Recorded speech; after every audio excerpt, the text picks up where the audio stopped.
ইসরায়েলের অভ্যন্তরীণ নিরাপত্তা বিষয়ক মন্ত্রণালয়ে ড্রোন হামলা চালানোর দাবি করেছে ইরান।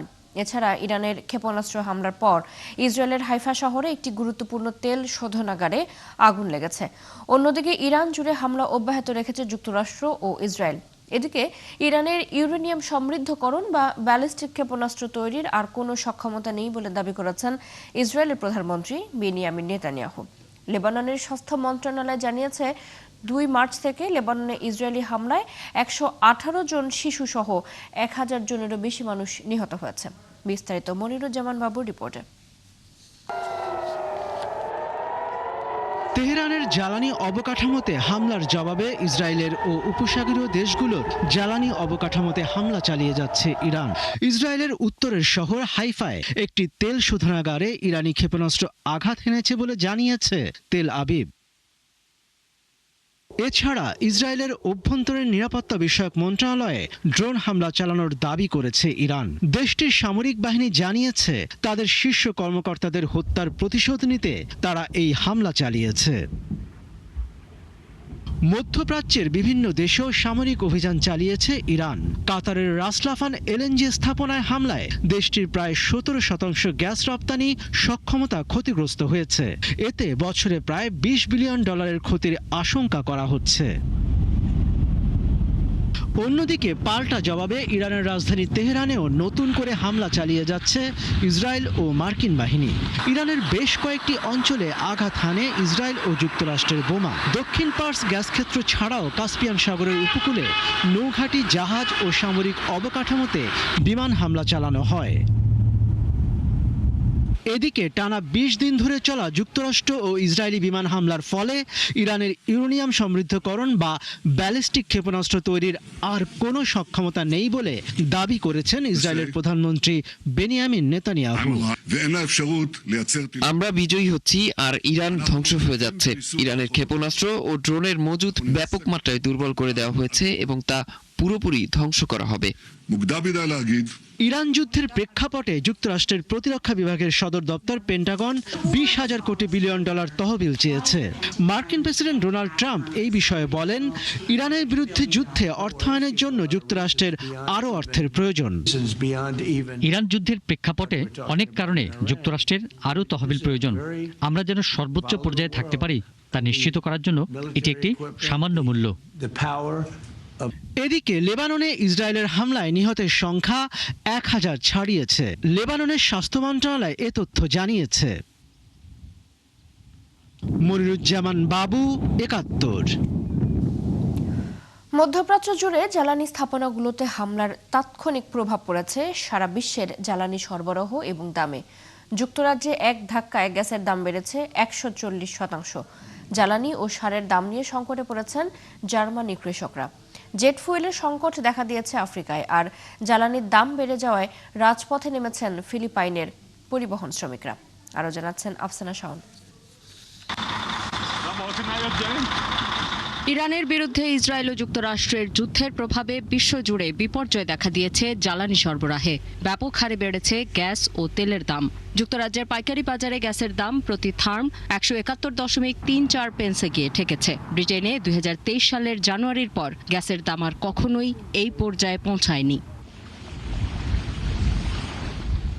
এদিকে মধ্যপ্রাচ্যে যুদ্ধের প্রভাবে সার ও জ্বালানির দাম নিয়ে হিমশিম খাচ্ছেন জার্মানির কৃষকরা। যেহেতু মধ্যপ্রাচ্য থেকেই বেশিরভাগ জ্বালানি আসে, তাই এটি না পাওয়া গেলে অবশ্যই ব্যবসায় নেতিবাচক প্রভাব পড়বে। এখনই অতিরিক্ত দামে আমরা নাজেহাল, টিকিটের দামও তাই বাড়াতে হচ্ছে। বেশিরভাগ মানুষের নাগালের বাইরে চলে যাচ্ছে সেই দাম। ফ্লাইট বন্ধ করে দিতে হবে অনেককে। অন্যদিকে যুদ্ধের প্রভাব আর হরমুজ প্রণালীতে জ্বালানি পরিবহন কমে যাওয়ায় তীব্র জেট ফুয়েল সংকটে পড়েছে আফ্রিকার দেশগুলো। বেড়েছে দামও, ফলে হু হু করে টিকিটের দাম বাড়াতে বাধ্য হচ্ছে বিমান প্রতিষ্ঠানগুলো। ডিজেলের দামই শুধু আকাশ ছোঁয়া হয়নি, সারের দামও বেড়েছে, বিশেষ করে নাইট্রোজেনের। গত বছরের তুলনায় এবছর এখানে নাইট্রোজেন সারের দাম 50 সেন্ট বেড়ে গেছে। 100 হেক্টর জমিতে 15,000 কেজি নাইট্রোজেন সার লাগে। সেই হিসেবে বাড়তি খরচ হয় 5,500 থেকে 6,000 ইউরো। ওদিকে আবার জ্বালানি তেলের দাম বেড়ে যাওয়ায় ফিলিপাইন জুড়ে ধর্মঘট পালন করেছে পরিবহন শ্রমিকরা। সেই সাথে পরিবহনের ভাড়া বাড়ানো, ভ্যাট বাতিল এবং জ্বালানি খাতে কর বাতিলের দাবি জানান তারা। আফসানা শাওন, ৭১। বিশ্ববাজারে জ্বালানি সরবরাহ স্থিতিশীল রাখতে সাগরে থাকা ইরানি তেলের ওপর থেকে বিধি নিষেধ শিথিল করতে পারে যুক্তরাষ্ট্র। বৃহস্পতিবার দেশটির অর্থমন্ত্রী স্কট বেসেন্ট ফক্স বিজনেসকে দেয়া এক সাক্ষাৎকারে এই তথ্য জানিয়েছেন। তিনি বলেছেন, তেলের সরবরাহ স্বাভাবিক রাখতে যুক্তরাষ্ট্র একতরফাভাবে তাদের নিজস্ব জরুরি মজুদ থেকেও তেল বাজারে ছাড়তে পারে। চলতি সপ্তাহের শুরুর দিকে বেসেন্ট জানিয়েছিলেন, যুক্তরাষ্ট্রের অবগতিতেই ইরানের তেলবাহী ট্যাঙ্কারগুলো হরমুজ প্রণালী অতিক্রম করছে। এটি বিশ্ববাজারে জ্বালানির যোগান সচল রাখতে সাহায্য করছে। তবে ইরানি জ্বালানি তেলের ওপর থাকা মার্কিন বিধিনিষেধ শিথিলের বিষয়ে বিস্তারিত তথ্য আরও পরে পাওয়া যাবে বলে প্রত্যাশা করা হচ্ছে। কাতারের রাস লাফান ইন্ডাস্ট্রিয়াল সিটিতে ইরানি ক্ষেপণাস্ত্র হামলায় ব্যাপক ক্ষয়ক্ষতি হওয়ায় পাকিস্তান, বাংলাদেশ ও ভারত সবচেয়ে বড় ধরনের সংকটের আশঙ্কায় রয়েছে। জ্বালানি সংকটের কারণে এসব দেশে বিদ্যুৎ বিভ্রাট ও শিল্প কারখানায় উৎপাদন ব্যাহত হওয়ার ঝুঁকি রয়েছে। এই তথ্য জানিয়েছে CNN। প্রতিবেদনে বলা হয়েছে, বাংলাদেশ, পাকিস্তান এবং ভারতের মতো দক্ষিণ এশিয়ার কিছু দেশ এই সংকটের মূল ধাক্কার মুখোমুখি হবে বলে ধারণা করা হচ্ছে, কারণ এসব দেশের LNG চাহিদার অর্ধেকেরও বেশি যোগান আসে কাতার থেকে এবং তাদের মজুতও সীমিত পর্যায়ে রয়েছে। তবে রাস লাফান এশিয়া, ইউরোপ এবং আফ্রিকার অন্যান্য দেশকেও গ্যাস সরবরাহ করে, ফলে সবাইকেই এই সরবরাহ বিপর্যয়ে মোকাবিলা করতে হবে।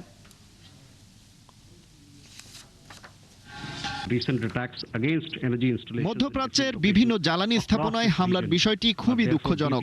এটা সারা বিশ্বে জ্বালানি খাতে স্থিতিশীলতা নষ্ট করবে, অনিশ্চয়তা বাড়াবে। এ ধরনের হামলা কোনোভাবেই গ্রহণযোগ্য নয়।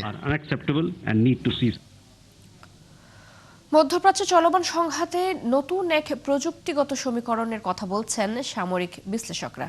তাদের ধারণা, ইরানের ক্ষেপণাস্ত্র ও ড্রোন হামলার নির্ভুলতা বাড়ার পেছনে ভূমিকা থাকতে পারে চীনের স্যাটেলাইট নেভিগেশন প্রযুক্তির। বিশেষ করে হেইজু নেভিগেশনের ব্যবহার যুক্তরাষ্ট্রের GPS এর উপর নির্ভরতা কমিয়ে আনতে পারে বলেও মনে করছেন তারা। বিস্তারিত আরাফাত ইসলামের রিপোর্টে। মধ্যপ্রাচ্যের চলমান সংঘাতে নতুন করে আলোচনায় চীনের স্যাটেলাইট ভিত্তিক নেভিগেশন প্রযুক্তি। বিশ্লেষকদের ধারণা, ইরানের ক্ষেপণাস্ত্র হামলার নির্ভুলতায় বড় ভূমিকায় চীনের বেইডু নেভিগেশন ব্যবস্থা। ফ্রান্সের সাবেক বৈদেশিক গোয়েন্দা পরিচালক আলাইন জুইলেট এক সাক্ষাৎকারে বলেন, গত বছরের 12 দিনের যুদ্ধের পর থেকে ইরানের ক্ষেপণাস্ত্রের লক্ষ্যভেদ ক্ষমতা আগের তুলনায় অনেক বেশি নির্ভুল হয়ে উঠেছে। তার মতে, চীন সম্ভবত ইরানকে বেইডু স্যাটেলাইট নেভিগেশন ব্যবস্থার প্রবেশাধিকার দিয়েছে। 28 ফেব্রুয়ারি শুরু হওয়া যুক্তরাষ্ট্র ইসরায়েলি হামলার পর ইরান উপসাগরীয় অঞ্চলে অবস্থিত মার্কিন ও ইসরায়েলি স্থাপনাগুলোর দিকে শত শত ক্ষেপণাস্ত্র ও ড্রোন নিক্ষেপ করে। অনেক ক্ষেপণাস্ত্র প্রতিহত করা হলেও কিছু প্রতিরক্ষা ভেদ করে উল্লেখযোগ্য ক্ষয়ক্ষতির ঘটনাও ঘটে। বিশ্লেষকদের মতে, আগে ইরানের অনেক ক্ষেপণাস্ত্র যুক্তরাষ্ট্রের গ্লোবাল পজিশনিং সিস্টেম বা GPS এর উপর নির্ভর করত। তাই যুক্তরাষ্ট্র চাইলেই সেই সংকেতকে বাধাগ্রস্ত করার ক্ষমতা রাখতে পারত। অন্যদিকে চীনের বেইডু ব্যবহারে সেই সংকেত নির্ণয় তুলনামূলকভাবে কঠিন হয়ে পড়ে। 2020 সালে চালু হওয়া বেইডু নেভিগেশন ব্যবস্থা বর্তমানে GPS এর অন্যতম প্রতিদ্বন্দ্বী হিসেবে বিবেচিত। এই ব্যবস্থায় যুক্তরাষ্ট্রের GPS এর তুলনায় বেশি স্যাটেলাইট ব্যবহার করা হয়। যেখানে GPS ব্যবস্থায় রয়েছে 24টি স্যাটেলাইট, সেখানে বেইডু ব্যবস্থায় রয়েছে প্রায় 45টি। স্যাটেলাইট থেকে পাঠানো সময় সংকেত বিশ্লেষণ করে এই প্রযুক্তি অত্যন্ত নির্ভুলভাবে অবস্থান নির্ধারণ করতে পারে। সামরিক বিশ্লেষকদের মতে, সাধারণত ক্ষেপণাস্ত্র প্রথমে নেভিগেশন ব্যবস্থায় পথ অনুসরণ করে এবং পরে স্যাটেলাইট সংকেত ব্যবহার করে লক্ষ্যভেদ আরও নিখুঁত করে। একাধিক নেভিগেশন ব্যবস্থা একসাথে ব্যবহার করলে জ্যামিং বা সংকেত বিঘ্নের ঝুঁকিও কমে যায়। বিশেষজ্ঞদের মতে, বেইডুর সামরিক সংকেত অত্যন্ত সুরক্ষিত। তবে ইরান এখনও আনুষ্ঠানিকভাবে নিশ্চিত করেনি যে তারা বেইডু প্রযুক্তি ব্যবহার করছে কিনা। তবুও অনেক বিশ্লেষকদের মতে, যদি এই প্রযুক্তি সত্যি ব্যবহৃত হয়ে থাকে, তাহলে তা মধ্যপ্রাচ্যের যুদ্ধের কৌশলগত সমীকরণে বড় পরিবর্তন আনতে পারে। স্যাটেলাইট নেভিগেশন, ড্রোন ও দূরপাল্লার অস্ত্রের উন্নতির পাশাপাশি ভবিষ্যতের যুদ্ধ আরও বেশি প্রযুক্তি নির্ভর হয়ে উঠছে। আর সেই ব্যবস্থায় চীনের বেইডুর মতো প্রযুক্তি শুধু সামরিক শক্তির হিসাবই বদলে দিচ্ছে না, বদলে দিতে পারে বৈশ্বিক কৌশলগত ভারসাম্য। আরাফাত ইসলাম, ৭১। দীর্ঘ এক মাস সিয়াম সাধনা পর মধ্যপ্রাচ্য সহ বিশ্বের বিভিন্ন দেশে পবিত্র ঈদ উল ফিতর উদযাপিত হচ্ছে। সকালে মক্কার পবিত্র মসজিদুল হারাম এবং মদিনার মসজিদে নববী সহ মধ্যপ্রাচ্যের বিভিন্ন মসজিদে ঈদের জামাত অনুষ্ঠিত হয়েছে। নামাজ শেষে মুসলিম উম্মার শান্তি, ঐক্য, নিরাপত্তা ও কল্যাণ কামনা করে বিশেষ মোনাজাত করা হয়। সংযুক্ত আরব আমিরাত, কাতার, কুয়েত ও বাহরাইনের বিভিন্ন মসজিদেও আজ ঈদের বিশেষ জামাত অনুষ্ঠিত হয়েছে। নামাজ শেষে মুসল্লিরা একে অপরের সাথে শুভেচ্ছা বিনিময়ের মধ্য দিয়ে ঈদ আনন্দ ভাগাভাগি করেন। উৎসবের এই রং ছড়িয়ে পড়েছে আফ্রিকার মহাদেশেও। সুদান, নাইজেরিয়া ও মরক্কো সহ আফ্রিকার দেশের মুসলমানরা মেতেছেন ঈদের আনন্দে। এছাড়া ইতালি ও ব্রাজিল সহ বিশ্বের বিভিন্ন দেশে ধর্মীয় আবহে ঈদ উদযাপন করছেন মুসল্লিরা। মধ্যপ্রাচ্যের বিভিন্ন দেশে ঈদের আমেজ থাকলেও ফিলিস্তিনের গাজায় চরম মানবিক সংকট, ধ্বংসাবশেষ এবং যুদ্ধের ভয়াবহতা ছড়িয়ে পড়েছে। ইসরায়েলি বাহিনীর অব্যাহত হামলার মধ্যে নেই কোনো উৎসবের আমেজ। গাজাবাসীর কাছে এবারের ঈদ কেবল বেঁচে থাকার লড়াই। মসজিদের মিনার ধুলোয় মিশে গেছে, তাই খোলা আকাশের নিচে ঈদের জামাতে শামিল হয়েছেন হাজারো মানুষ। খুতবায় আনন্দের চেয়েও বেশি ছিল ঈদের ধৈর্যের পরীক্ষা আর মুক্তির প্রার্থনা। চরম কষ্টের মধ্যেও জাবালিয়া শরণার্থী ক্যাম্পের মতো বিভিন্ন স্থানে শিশুরা ঈদের নামাজ আদায় করছে। অন্যদিকে গাজায় নিত্য প্রয়োজনীয় পণ্যের তীব্র সংকট, মানবিক সহায়তার ট্রাক খুব সীমিত পরিসরে প্রবেশ করছে।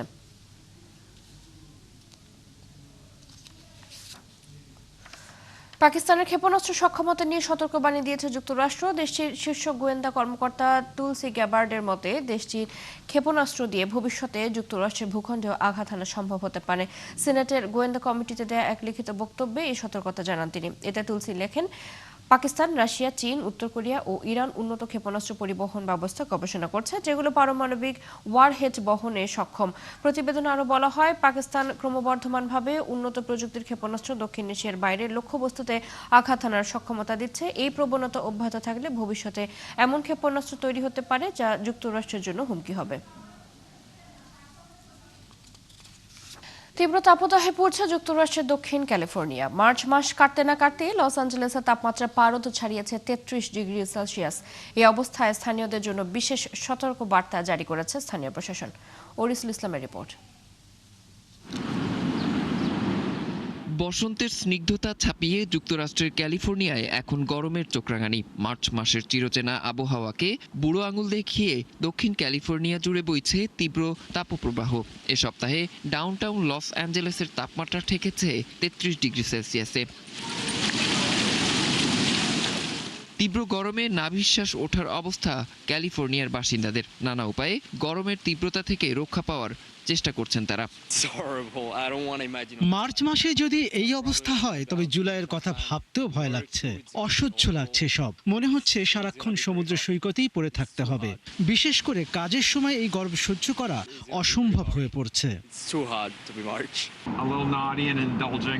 আমি যদি একটু দুষ্টুমি করে বলি, এই রোদ থেকে ভিটামিন ডি গ্রহণ করছি, কিন্তু হ্যাঁ, বেশিক্ষণ সহ্য করা যাবে না। আমাকে খুব শীঘ্রই ছায়ায় যেতে হবে। সত্যিই খুব গরম। মনে হচ্ছে আমরা গ্রীষ্মের মাঝামাঝি সময় আছি, অথচ এখানে কেবল মার্চ মাস। ন্যাশনাল ওয়েদার সার্ভিস জানিয়েছে, উপকূলীয় এলাকায় তাপমাত্রার পারদ মঙ্গলবার সর্বোচ্চ সীমায় পৌঁছালেও অভ্যন্তরীণ এলাকাগুলোতে গরমের তীব্রতা আরও বাড়তে পারে। এ অবস্থা আগামী কয়েকদিন থাকবে বলে সতর্ক করে আবহাওয়া বিভাগ। এদিকে এই আবহাওয়ায় জনস্বাস্থ্য নিয়ে উদ্বেগ প্রকাশ করেছে স্থানীয় প্রশাসন। বয়স্ক ও শিশুদের জন্য জারি করা হয়েছে বিশেষ সতর্কবার্তা।